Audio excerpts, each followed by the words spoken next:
वाली भैंस एक ही रह गए ऊपर आ जाएंगे।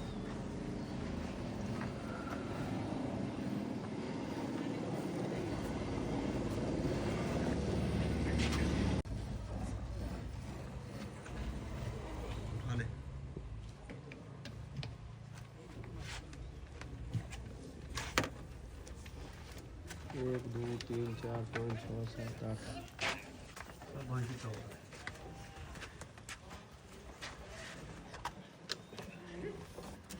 दाढ़ी में कान में पवन सिंह ने कॉन्डन पहले है।